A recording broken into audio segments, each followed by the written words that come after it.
ازيكم عاملين ايه؟ يا رب تكونوا بخير. معاكم انوجة. الفيديو النهاردة من الفيديوهات الحلوة جدا جدا، وهي ازاي تعملي تورتاية في البيت زي الجاهزة واحلى كمان. هقولك النهاردة ازاي تعمليها بكل سهولة. انا مش هقولك ان هي اقتصادية، يعني مش رخيصة، لا هتكلفك، بس مش هتكلفك نفس سعر ما تشتريها من بره جاهزة. يعني انت لو عندك مناسبة، عيد ميلاد او عيد جواز، ايا كان ايه هي المناسبة ومضطرة ان انت تشتري تورتة، لا هتعمليها في البيت هتبقى ارخص بكتير ما هتشتريها من بره. بالعكس دي طبعا انضف، وكمان سهلة قوي وطريقتها بسيطة. هقولك ازاي تعمليها من غير محسن كيك، وازاي كمان تعملي الجليز او المروار اللي هي الطبقة اللي بتلمع على التورتة اللي بنشوفها الجاهزة.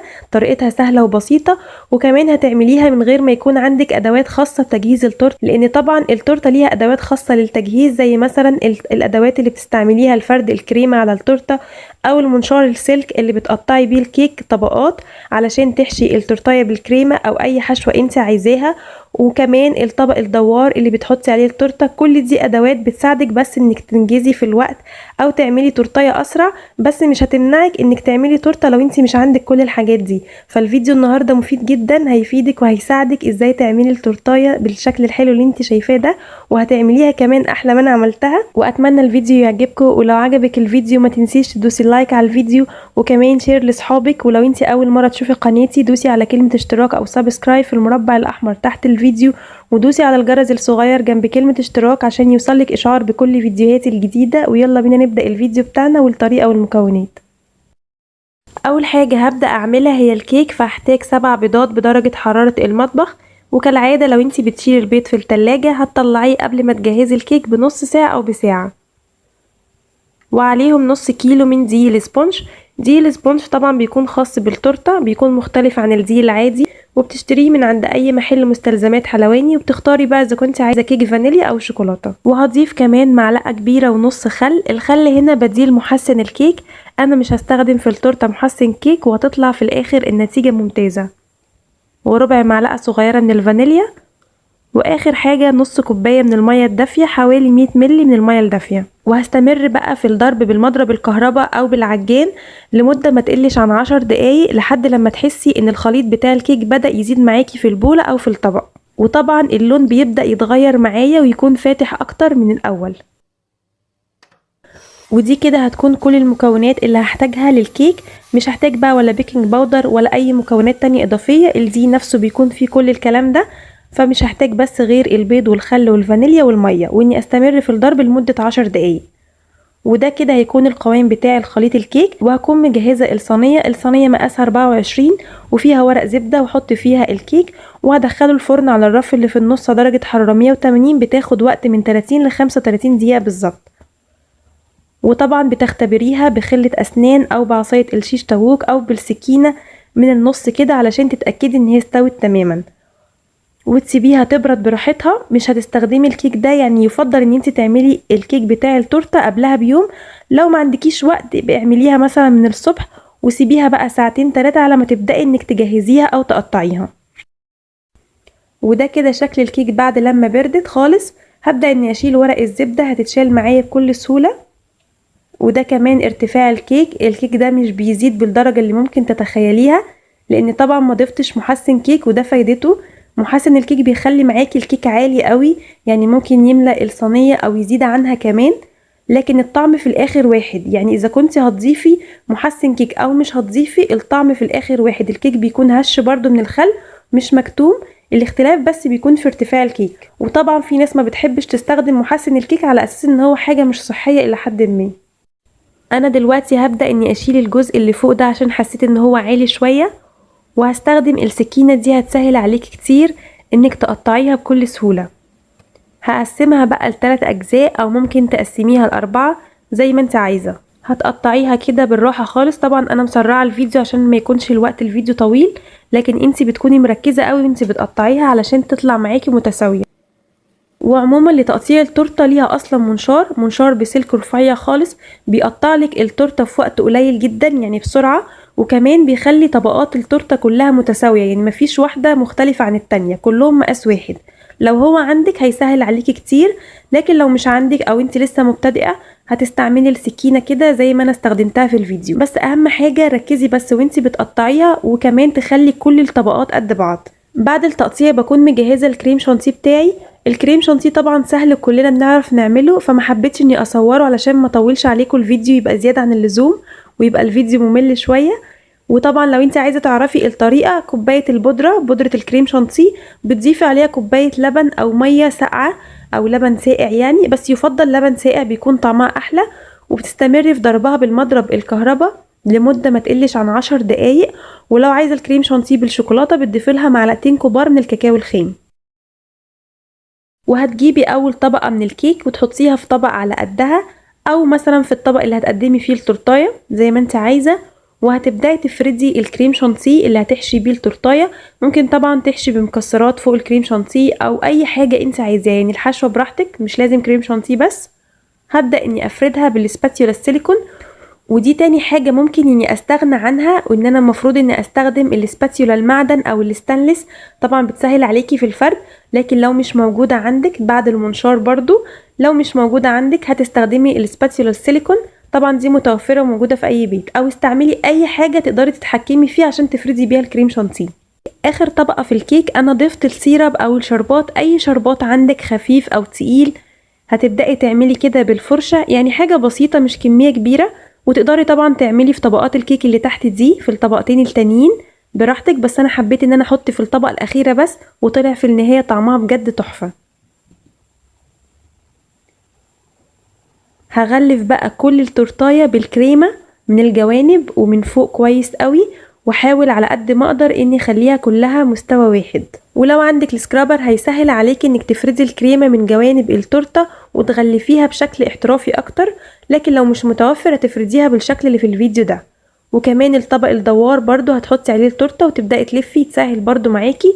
كل الادوات دي مجرد ان هي ادوات بتسهل عليكي او بتديكي شكل احترافي اكتر، لكن لو انت مبتدئه وما عندكيش الادوات دي مش هتمنعك انك تعملي تورتايه حلوه.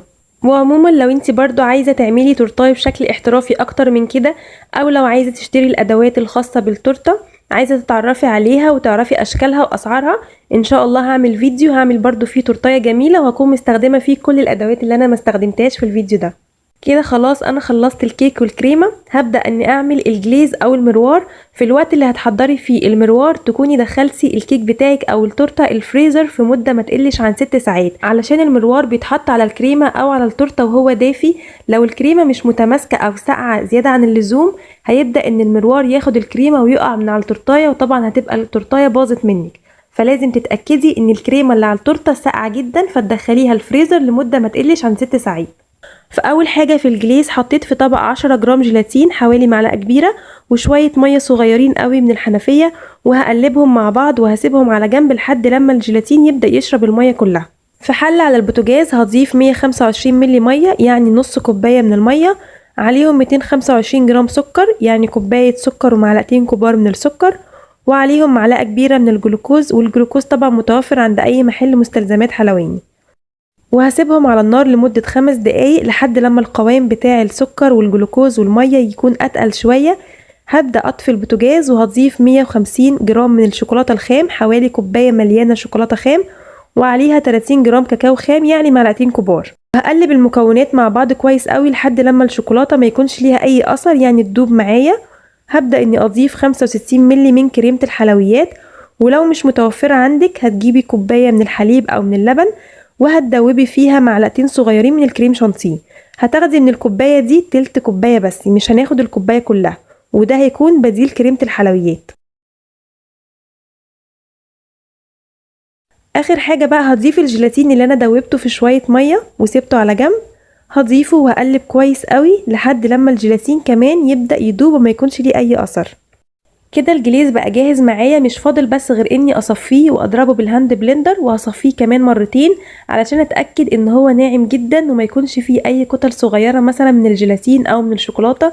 انا عايزه الجليز يكون ملمسه ناعم عشان ما يظهرش طبعا على طبقه التورته. انا صفيته للمره الاولى وهضربه بالهاند بلندر، ولو مش متوفر هاند بلندر هتضربيه في الخلاط عادي وتصفيه للمره التانية. وطبعا طريقه الجليز او المروار دي انا نزلتها على القناه من كام يوم، فانت لو متابعه القناه كويس وبتشوفي فيديوهاتي يبقى الجزء بتاع تحضير الجليس ده شفتيه قبل كده، بس حبيت ان الفيديو يكون كامل علشان طبعا في متابعين مشتركين جداد، وبرضو عشان تبقى عندك الطريقة كاملة من البداية لحد النهاية. ده كده القوام المطلوب بتاع الجليس، بيبقى انسيابي جدا وهو لسه دافي. طبعا لما بيدخل للتلاجة بيكون بالقوام ده، بيبقى اتقل شوية، بس انا بستعمله دافي على التورته، ما ينفعش تستعمليه وهو القوام تقيل قوي كده.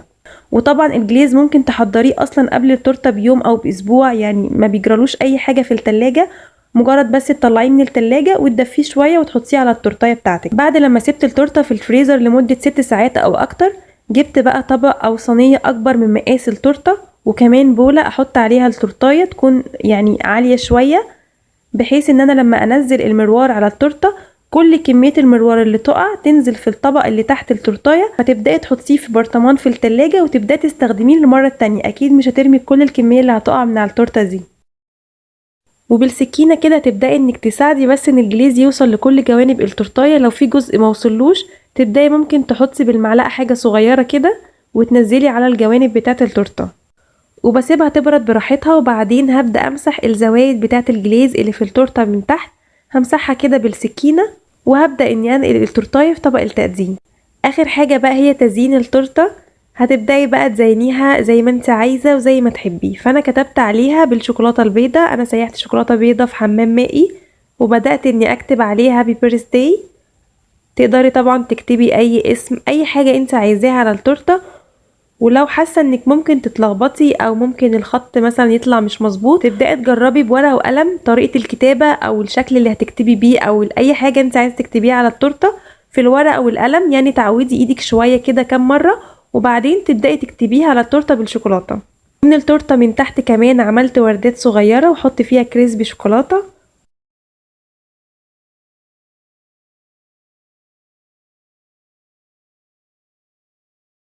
وفي اشكال كمان من الشوكولاته انا كنت عاملاها، دي انا مش شارياها، انا عاملاها برضو في البيت. لو عايزه تعرفي الطريقه او حابين تعرفوا ازاي تعملوا اشكال زي دي واكتر كمان، اكتبيلي في التعليقات وانا هصورلك فيديو ازاي تتعلمي تعملي اشكال زي دي. وده كده شكل التورته بتاعتي في النهايه، شكلها حلو جدا وشيك وحلو لاي مناسبه، وطعمها بجد تحفه، مفيش فرق بينها وبين اللي بتشتريها جاهزه من بره، بالعكس هي اوفر ما تشتريها من بره، وطريقتها كمان سهله زي ما شفتي، حتى لو مش عندك ادوات تساعدك في انك تحضري تورتايه. اتمنى الفيديو يكون عجبكم، ولو عجبك الفيديو والطريقه ما تنسيش تدوسي لايك تحت الفيديو، وكمان شير لاصحابك علشان يشوفوا الطريقه ويجربوها. ولو انت اول مرة تشوفي قناتي دوسي على كلمة اشتراك او سبسكرايب اللي لونها احمر تحت الفيديو، وفعلي الجرس عشان يوصلك اشعار بكل فيديوهاتي الجديدة، واستنيني في الفيديو الجاي ان شاء الله.